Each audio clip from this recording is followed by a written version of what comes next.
Hi, Debbie Dachinger, Dare to Dream radio show. If you want to check out all the radio shows and anything else about Dare to Dream, the products, the book that I wrote that's a 3-time bestseller. If you want your dreams to come true and you need some support, go there. You can sign up for our weekly newsletters. It's DeborahDachinger.com, DeborahDachinger.com. And tonight, I'm really excited to share with you about somebody who you may or may not know of. His name was Nevilla Goddard. Neville lived in the early 1900s, and he was one of our foremost early metaphysicians. So Neville paved the way along with some other people. You think, for those of us who are metaphysicians today, what it's like, right?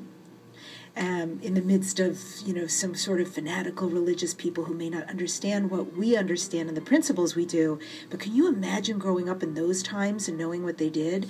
I think they're phenomenal. They really are. So let's talk about rebirth. And rebirth depends on one's work on our inner self, right? And we all know, those of us who work so hard on ourselves and keep improving and keep growing and attaining and being and becoming, how important that is and how huge a difference that makes.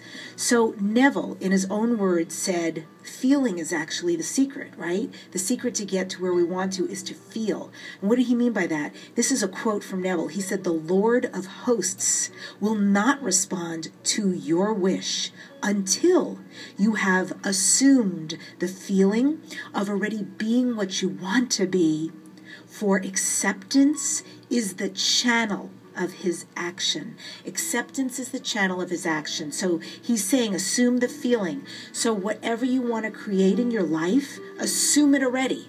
Be it.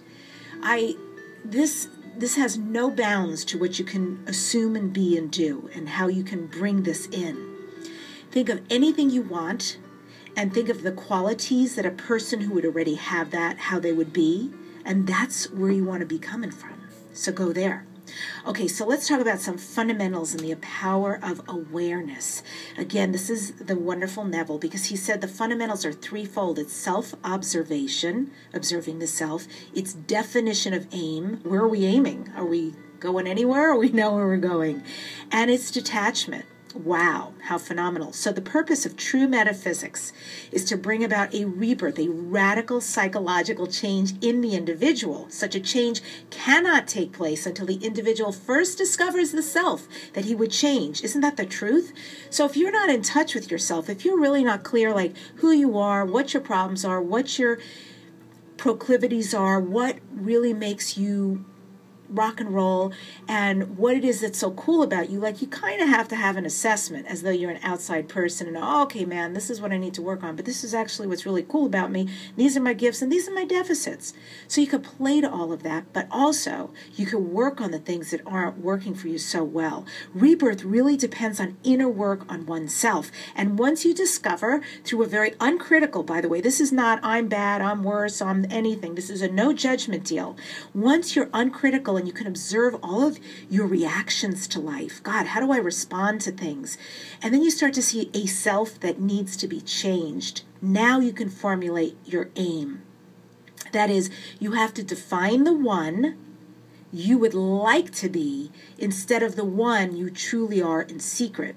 Let's talk about that. Okay, let's be real here, kids. Because we know what that means in essence when we say in secret. Essentially, what is being said is, this is our dark side. This is our shadow side. This is the side, I don't know, maybe we're drinking, maybe we're doing drugs, maybe we are bitchy, maybe we're merely mean, maybe on the side we steal, maybe we act certain ways that are incredibly untoward, maybe we're unkind to strangers, maybe there's a prejudice. I don't know what's going on in your space, but honey, we all got it. So no judgment there, no glass houses, okay?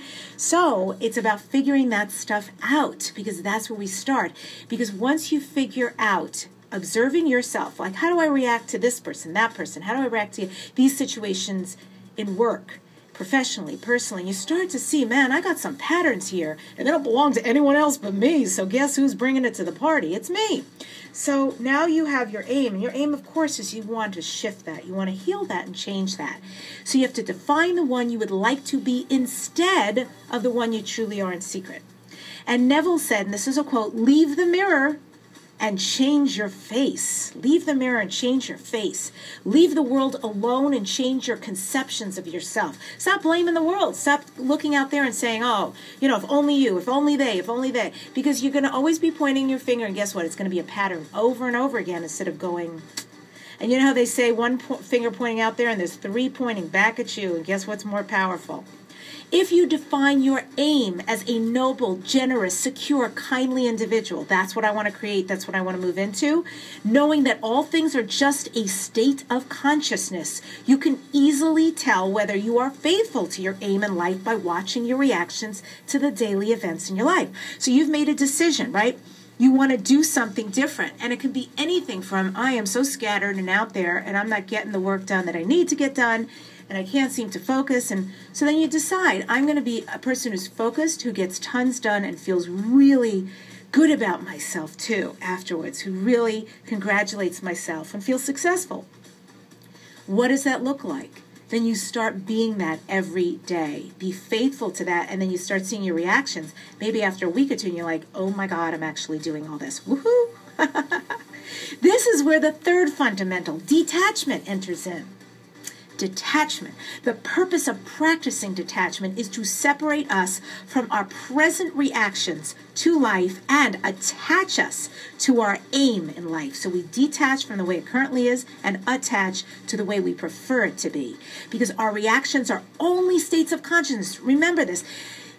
Our reactions are not good person, bad person, got it together, not got it together, they're better than me. It's nothing about that. It is nothing about that. We're going to let that go through for a minute. So,